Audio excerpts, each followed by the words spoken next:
In this video, we will be looking at 18th century Bridgwater through the topographical pictures by John Chubb. Most of the images we'll see here are later lithographs, made by his grandson. When John Chubb was born in 1746, the town had changed little since medieval times, with the bulk of it west of the river. In his later life, John recorded views of a changing Bridgwater. In fact, most of his illustrations seem to show buildings and structures soon to be demolished. The population of the town, at the time, numbered only 3,000. There were no houses west beyond the malt shovel, and few beyond the Queen's Head at the top of Eastover, where that new hotel is now. The town plan of 1735 shows the extent of the built-up area west of the river. The Chubb family business was located in the little block at the bottom of 4th Street, and Binford Place was drawn by Chubb twice, showing the three-arched medieval bridge, which was demolished in 1795 when the Coalbrookdale Iron Bridge was built. The earlier view shows the great arch of the Castle Inn, which straddled the way to Binford Place from 4th Street. This was taken down as part of the effort to clear old buildings away from the bridge in 1790. These, on the northeast side, would soon follow. These ones on the southeast side would last a few more decades into the 1830s. Now the Castle Inn arch was gone, we see buildings on West Quay, including the Fountain Inn. Chubb made a third view of the old bridge, looking towards East Quay. Ignore the spire in the background there, that was added by mistake by the lithographer. We do see, though, the Grand Georgian House in the distance, which still stands today, being number 4 East Quay. Moving back up 4th Street now, we come to the Cornhill. This view is taken from the top of 4th Street, looking towards St Mary's Church. The closest building on the left no longer survives. The next one, with its distinctive upper central window, does, however, and is currently the Cornhill Inn. At the time of Chubb's picture, this was the Swan Inn. The most obvious feature of this picture is the glorious jettied timber-framed building, not too dissimilar to King John's hunting lodge in Atchbridge, which dates to about 1460. Chubb was no doubt recording this before its imminent demolition to make way for the new market house in about 1800. The building in the right is mostly obscured, but in form its low-pitched gable seems slightly similar to the Hooper's building of a similar date in High Street. On the open space of the Cornhill, the hustings were erected in election times, so the scene of many a famous party fight.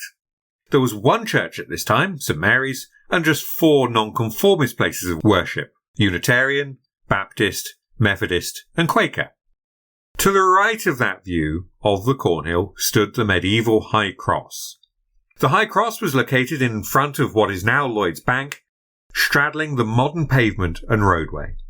Somewhere on the cross was also engraved the advice, and what should be the town motto, "Mind your own business." The cross was pulled down between 1791 and 1806. With a new market house project underway and the need for more road space for traffic, the covered market cross had become redundant. It is not clear from which direction this image was taken. The cross at the end of its life was probably a far cry from its late medieval grandeur, as there was probably once a crown spire on the upper part. We see a coach passing here. The first mail coach was started in 1784, but by 1844, coaching had become almost obsolete with the introduction of the railways.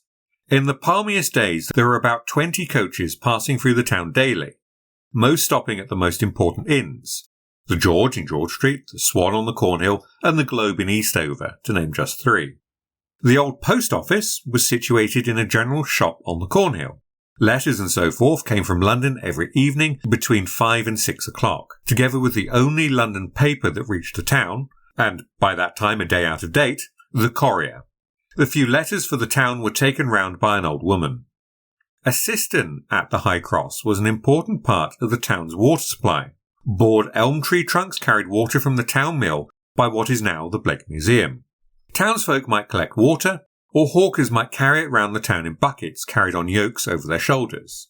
The mill in Blake Street was bought in 1988 on behalf of the Bridgwater Museum Society for incorporation into the town's museum, which is next door. It was damaged by fire in 1995, and work is now underway to restore it as an extension of the museum, and would encourage you to look out that project.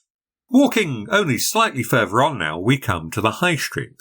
A row of narrow houses commenced outside the old Angel Inn, running as far as the Mansion House, and this part was known as the Island, and also, on its northern side, from the many butcher shops which were there, as the Shambles. The building on the left of this picture is now part of the Cornhill Marketplace, and this red brick building may have been part of the original market house design before the later stone one. And this red building is possibly similar to Taunton's market house. The buildings on the right here are the Angel Inn and the Crown Inn, which were later pulled down to create the Royal Clarence Hotel. Now, if we stroll a little further to the north, past the Clarence and into Angel Crescent, we move away from the bustle of the town centre, and we come eventually to the North Gate. We leave it, we turn around, and we look back towards the town.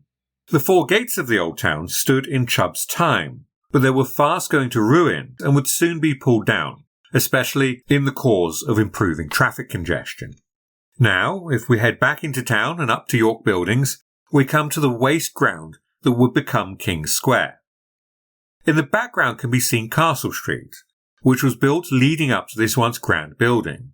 The earlier Chubb image shows the ruins of a huge turret and the shadow of a second, forming what was once a B-shaped building. This had been a large internal gatehouse for the castle, dividing its two baileys, and had been converted into a manor house in the 1630s, hence the large window seen here. These ruins were finally swept away in about 1813, when the east side of King's Square was built. And such was Bridgwater in John Chubb's time. Most of what you've seen here will be destroyed in his lifetime, but this preserves for us the richest views of our old town and the earliest ones we have.